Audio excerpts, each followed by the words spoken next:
Kalau misalkan kita ngelihat bar pada gancat berwarna merah, sudah dipastikan bahwa itu adalah critical. Tapi di Primavera itu ada yang namanya critical path dan ada juga yang namanya longest path. Dua-duanya menunjukkan warna yang sama, yaitu merah pada gancat. Lantas apa perbedaan antara critical path dan longest path? Nah, di video kali ini kita akan bahas tuntas perbedaan dan persamaan antara critical path dan longest path. Dan kali ini kita akan demonstrasikan juga apa yang terjadi apabila ada activity yang delay pada longest path dan critical path. Kita langsung saja pada topik pembahasan. Kita lihat definisi dari masing-masing terlebih dahulu. Longest path merupakan activity yang memiliki total float 0 atau urutan activity terlama yang berimpact pada penyelesaian proyek. Hanya berfokus pada activity pada jalur terlama saja. Sementara critical path merupakan activity yang memiliki total float kurang dari atau sama dengan 0. Critical path bisa terdiri dari beberapa network path. Di Primavera, pengaturan critical activity bisa kita tentukan melalui tools, schedule, option. Di sini kita bisa tentukan jenis critical activity. Opsi pertama untuk memilih activity critical berdasarkan total float kurang dari nilai yang kita tentukan. Opsi yang kedua berdasarkan longest path. Di sini kita akan contohkan total float yang kurang dari 5 hari berkategori critical. Kita close dan jangan lupa untuk di running. Untuk mengetahui longest path dan critical path ini, kita bisa aktifkan di menu filter. Kita bisa temukan critical dan longest path. Bisa juga kita menggunakan fitur grouping. Dalam sampel project ini bisa kita lihat ada 3 network path. Path yang pertama berwarna hijau karena memiliki total float 7. Kemudian untuk network path kedua dan ketiga memiliki warna merah. Masing-masing memiliki total float 5 dan 0. Yang mana masuk pada kategori critical activity yang kita sudah setting sebelumnya. Tanpa menggunakan filter, kita sudah bisa mengetahui activity yang sedang critical. Tapi beda lagi untuk proyek dengan activity yang ribuan atau puluh ribuan. Tentunya kita harus menggunakan fitur filter atau grouping. Sekarang kita akan demonstrasikan penerapan critical path dan longest path menggunakan filter supaya lebih mudah dipahami. Klik icon filter, kemudian checklist longest path.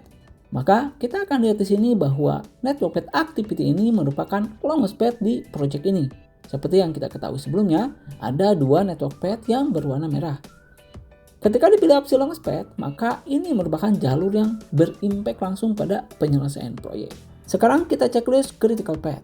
Di sini kita lihat lagi menjadi 2 network path yang terlihat. Karena kita mengatur critical activity-nya kurang dari 5 hari. Jika kita ubah pengaturannya menjadi 4 hari, ini akan berubah hanya menampilkan 1 network path yang memiliki total float 0. Dan jika kita buat total float ini menjadi kurang dari 10 hari, maka semuanya akan berwarna merah. Peranan utama dari critical dan longest path ini adalah untuk mengontrol key milestone project. Baik itu key milestone yang ada di tengah-tengah maupun completion date project. Dalam dunia konstruksi, sangat penting sekali memahami critical dan longest path ini. Sekarang kita akan demonstrasikan impact yang terjadi pada longest path dan critical path seandainya terjadi delay pada activity tersebut. Kita kembalikan critical activity-nya menjadi 5 hari terlebih dahulu. Bisa kita lihat di sini, completion date sampel project ini adalah 12 Desember 2023. Sekarang kita aktifkan filter longest path untuk mengetahui longest path activity-nya. Karena suatu masalah, pekerjaan fabrikasi harus delay selama 2 hari. Sehingga durasinya kita tambah 2 hari menjadi 17 hari. Kita kembalikan lagi filternya, running dulu, dan completion date-nya bertambah menjadi 14 Desember 2023. Delay pada longest path langsung berimpact pada completion project date. Sekarang kita kembalikan lagi durasinya menjadi 15 hari. Kita filter activity yang ada pada critical path. Pada kasus critical path, kita asumsikan terjadi delay pada hydro test selama 2 hari.